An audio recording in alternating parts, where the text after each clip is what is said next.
Bonjour à tous, bienvenue sur ma meilleure chaîne de critique de films. Chaque jour, vous trouverez une nouvelle critique de film préféré ici. Restez en sécurité et profitez-en. Je vais expliquer un film d'action, de science-fiction et de thriller appelé The Colony. Le réchauffement climatique a poussé le climat à des extrêmes, provoquant des vents glacés et de la neige sur le monde. Les humains restants survivent dans des bunkers souterrains qui les protègent de l'environnement rigide au-dessus. Dans l'un des bunkers, 2 personnes traversent les tunnels à toute allure, poursuivies par une menace invisible. Ils atteignirent la porte au fond, se faisant laisser entrer à mesure que le danger approchait. Un résident de la colonie Sept répare les machines météorologiques lorsqu'il est témoin du malade du Dragonhold des soldats nommé Hal. À l'extérieur, la maladie de Hal s'aggrave, et la colonie ne peut plus se permettre de gaspiller des ressources sur lui et risquer une épidémie. Même le simple rhume menace la colonie avec la dernière épidémie de grippe qui a coûté la vie à 20 personnes en moins d'une semaine. Pour éviter cela, la colonie met en quarantaine toute personne présentant des symptômes. Si leurs conditions ne s'améliorent pas, ils peuvent choisir de quitter la colonie ou de prendre une balle. Hal choisit de tenter sa chance. Sur le monde extérieur, mais l'un des soldats maçons. Je ne peux pas prendre le risque de voir comment retourner les bonnes affaires de Sam sur la façon dont la vie tombe dans l'oreille d'un sourd et comment il se fait tirer dans le dos. Lorsque Sam est arrivé pour la première fois à la colonie 7, des centaines de résidents ont travaillé ensemble pour maintenir la vie sous terre. Ils ont survécu à la grande famine provoquée par le changement climatique. Malgré les années de terre couverte de neige, il y en a encore qui croient que le paradis existe quelque part au-dessus du sol. Mais à part le froid qui gèle la planète, d'autres humains menacent également les survivants, pensant que Mason peut aussi être une menace. Sam fait part de son inquiétude au chef de la colonie. La nouvelle que Mason a refusé de permettre que le choix soit exilé inquiète Brig, mais des questions plus urgentes doivent être adressées au premier officier de communication Cooper. Perdu le contact avec la colonie 5 après avoir reçu un SOS de leur part. Briggs appelle à une assemblée générale pour discuter de la question et demander à Sam d'aider le bétail avant l'assemblée. Briggs confronte Mason sur son refus d'honorer le choix de la maison, mais Mason insiste pour prévenir le risque que les malades retournent dans la colonie et mettent en danger le reste du bétail. Vainqueur de la section. Explique que leur seule lapine ne donne naissance qu'à des morts-nés, peut-être à cause d'un manque de protéines. Pour résoudre ce problème, Sam demande des boulettes de soja à sa petite amie Kai. Alors qu'elle rassemble les fournitures, Sam remarque que son ordinateur portable montre des images satellites d'Espagne. Kai surveille tous les signaux satellites qu'elle peut détecter, croyant que quelqu'un est toujours en train de réparer le climat dans le hall principal où les résidents se rassemblent pour les ponts de rassemblement. Rappelle sa femme, Elena. Pour ne pas tousser, Sam remarque leur visage anxieux et leur propose de retourner dans leur chambre, mais il est trop tard. Briggs arrive pour commencer la réunion. Il annonce avoir perdu la communication avec la colonie 5 après avoir reçu le signal de détresse. Briggs a l'intention d'enquêter, mais Mason fait valoir qu'ils n'ont pas les ressources. Épargner les plateformes, cependant, est catégorique et honore leur pacte avec Colony 5. Il fait appel au pont pour rejoindre sa mission, mais Sam se porte volontaire pour lui éviter de quitter sa femme, Victor, son fils Graydon. Également volontaire, malgré les inquiétudes de ses parents, Kai est nommé responsable de la colonie en l'absence de Briggs, provoquant la colère de Mason.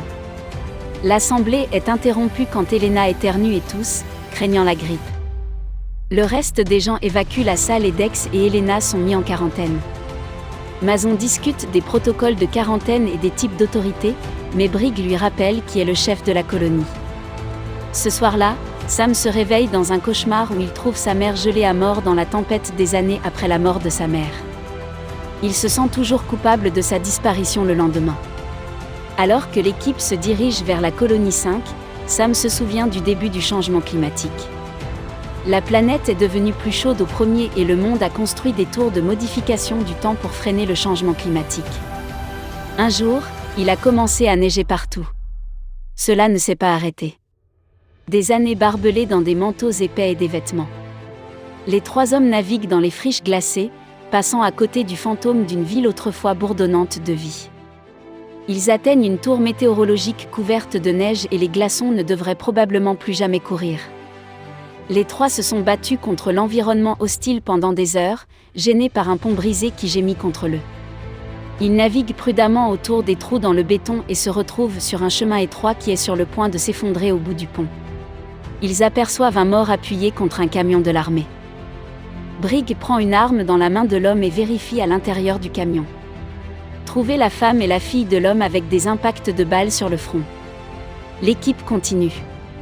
Marchant sur une neige épaisse qui ensevelit les vieilles villes, ils atteignent un hélicoptère abandonné et se réfugient à l'intérieur des radios Brigg. À la colonie 7. Où Cooper signale que les ponts et Elena aggravent les conditions.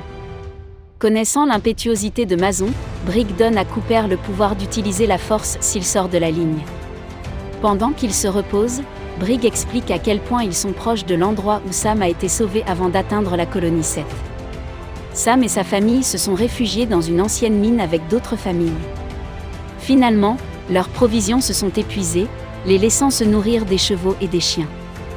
Le père de Sam a fait venir une équipe pour chercher de l'aide.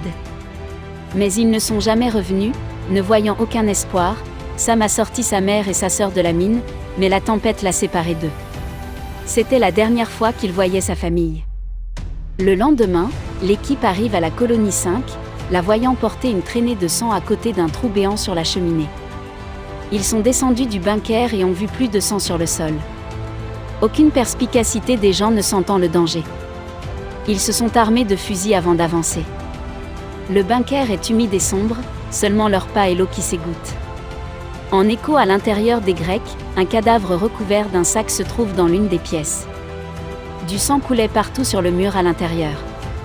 Sans aucun signe de vie, Grand et craint que tout le monde dans la colonie ne soit mort, ces pensées sont rapidement réfutées lorsqu'ils entendent frapper de loin. D'autres taches de sang marquent les murs lorsqu'ils atteignent la porte cabossée d'où vient le son. Après que Sam ait choisi la serrure, Brigg ouvre prudemment le pistolet de porte à la main. À l'intérieur se trouve un homme sur le sol recouvert d'une couverture. Aveuglé par les lumières qu'il porte, l'homme panique. Et agite une tige métallique pour les chasser, retrouvés numérotés. Il lève la main en signe de reddition, suppliant pour sa vie alors qu'il se rend compte que ce ne sont pas ceux qu'il craint. L'homme les avertit de verrouiller les portes. L'homme le lent. Mange et bois. Sam fournit en racontant son histoire après avoir réparé une nouvelle antenne.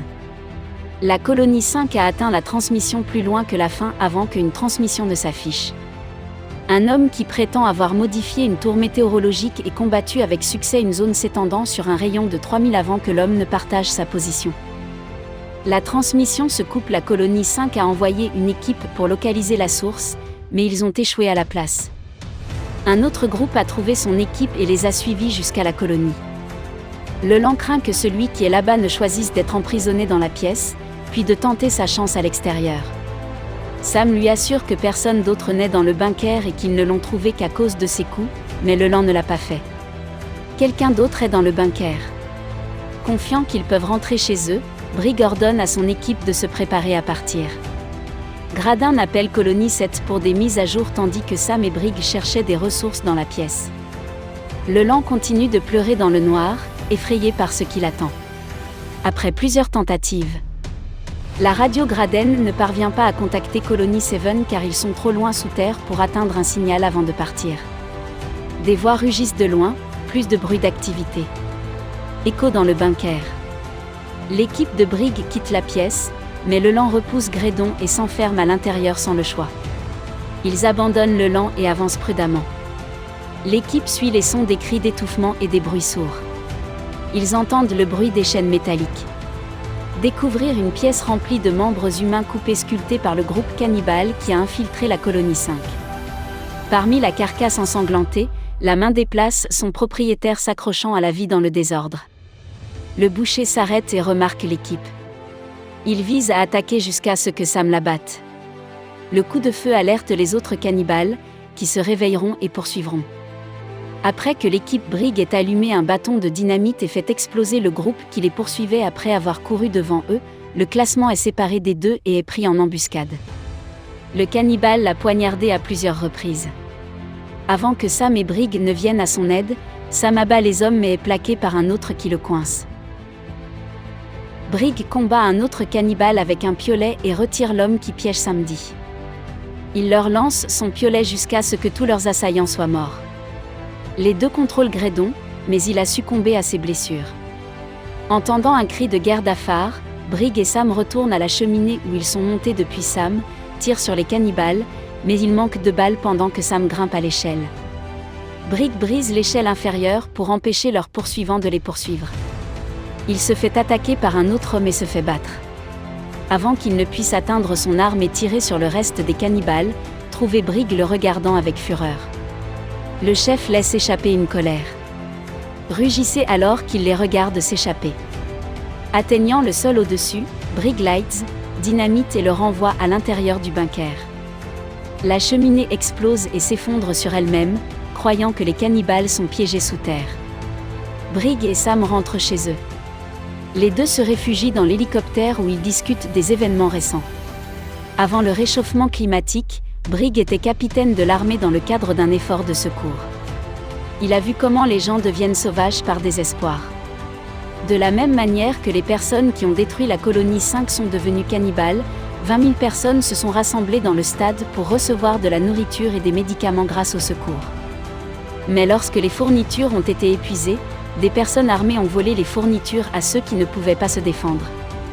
Lorsque les fournitures n'étaient toujours pas suffisantes, les gens armés en ont rassemblé d'autres pour les exécuter, réduisant suffisamment la population pour nourrir ceux qui restaient. L'équipe Life Brigg a tenté d'arrêter le chaos, mais ils étaient impuissants. En espérant un avenir meilleur, Brigg et Sam acceptent de rechercher l'endroit où le terrain a été pensé. Au matin, Sam aperçoit le groupe de cannibales qui a suivi leurs empreintes. En atteignant le pont, Brigg et Sam sautent par-dessus le trou massif au milieu. Secouant momentanément le pont avec les cannibales près de Brigg Lights, un bâton de dynamite, mais le vent fait sauter la mèche. Sam empêche Brigg d'y revenir, mais il renverse Sam en se battant pour allumer un feu. Alors que les cannibales s'approchent, il allume enfin la dynamite mais ne la lance pas. Au lieu de cela, il se bat avec les cannibales jusqu'à ce que la dynamite se déclenche dans sa main, faisant exploser le pont entre Sam et les cannibales survivants avec le pont cassé. Le chef grogne après Sam alors qu'il se lève et s'en va. Désormais seul, Sam retourne à la colonie 7, gelé, désemparé et épuisé. Il atteint enfin la colonie où Mason exécute Elena devant les ponts sans la tester pour la maladie. Tout d'abord, Kimmerge lève son arme sur Mason. Fatigué des protocoles défectueux, Mason déclare ses intentions de changer les choses pour leur survie. Leur confrontation se termine lorsqu'ils entendent l'appel à l'aide de Samedi. Cette distraction le permet. Suivant pour s'échapper, qui court vers Sam, mais n'est pas inconscient par Mason. Plus tard dans la journée, Sam se réveille entouré par la colonie. Victor demande son fils et pleure. Quand Sam confirme que Graydon et les grilles sont morts, Mason arrive en menottant Sam au lit. Il déclare ses règles, réduit de moitié les rations de tout le monde et impose des tests à toute personne présentant des symptômes de maladie. Sam les met en garde contre les cannibales qui ont massacré tout le monde dans la colonie 5. Il a demandé à Mason d'évacuer tout le monde vers la terre dégelée, les assurant qu'il connaît l'emplacement. Mais Mason ne le croit pas quand le reste est parti, un petit garçon nommé Rowan. Vous envoyez la clé volée à ses menottes à l'extérieur de Victor et Mason. Vérifiez les signes des cannibales. Ils ont vérifié les moniteurs de surveillance, mais ne trouvent rien. Un homme rapporte l'évasion de Sam et Mason part à sa recherche. Après s'être libéré, Sam sauve qui et lui montre la terre de pensée à partir des images satellites sur son ordinateur, confirmant l'emplacement des terres. Sam rassemble leurs réserves de graines et se précipite pour obtenir autant de personnes que possible pour évacuer la colonie. Mason bloque leur chemin, affirmant son autorité sur eux, frappe fort au-dessus du groupe, mettant fin à la dispute, il se précipite vers les moniteurs de surveillance et voit les cannibales ouvrir leurs portes. Le chef présente la tête coupée de Dex à la caméra avant de casser l'appareil. Réalisant que Sam avait dit la vérité, Mason ordonne à tout le monde de s'armer, tandis que les autres qui ne peuvent pas se battre sont en sécurité dans le coffre-fort. Cooper aide les femmes et les enfants au coffre-fort, prêts à se battre si les cannibales les atteignent. À l'entrée, les survivants non handicapés se préparent au combat. Les lumières commencent à clignoter alors que les cannibales trouvent d'autres moyens de s'infiltrer dans le bunker. Cooper combat un cannibale du coffre-fort, mais est maîtrisé. Les femmes ont fermé le coffre-fort. Empêché l'attaquant de les atteindre. Un autre cannibale coince une femme dans leur église. Ses cris résonnent partout, alarmant-le. Les cannibales entrent par les évents en poignardant Mason dans l'estomac. Alors que de plus en plus de cannibales arrivent.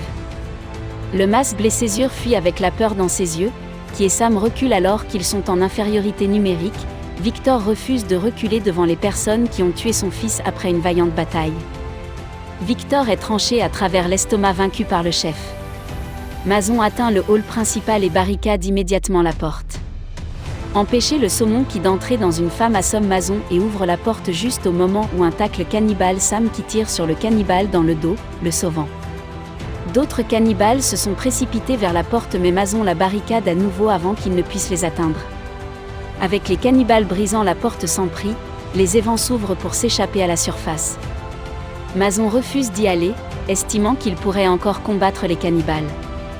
Le reste des survivants suit Sam à la place, laissant Mason se battre seul avant qu'il ne parte. Santos est allé voir Mason, qui le lui renvoie. Sam lui rappelle qu'il a besoin. Toutes les balles à combattre avant de disparaître dans l'évent sans personne à ses côtés, Mason affronte les cannibales comme son ultime action. Mason tire sur un réservoir d'essence à proximité, remplissant le hall principal de flammes qui le brûle chez les cannibales. Vivant, le chef cannibale saute dans les vents avant que les flammes n'éclatent, lui permettant de poursuivre Sam. À l'intérieur de l'évent étroit, Sam plonge en avant, bloquant le chef cannibale du reste. Le chef jette Sam sur le côté, provoquant l'ouverture de l'événement, les renversant dans le bétail en feu. Sam utilise de nombreuses cages pour repousser l'homme, mais il est attrapé et jeté à terre.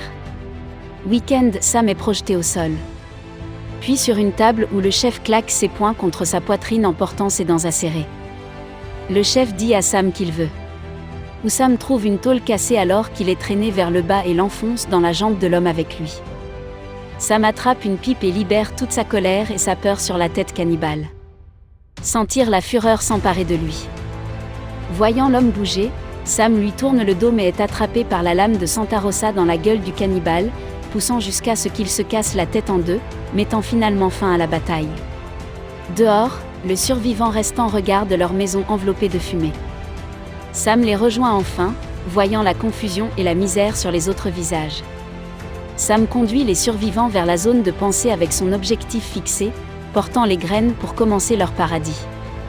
Abonnez-vous pour en regarder plus.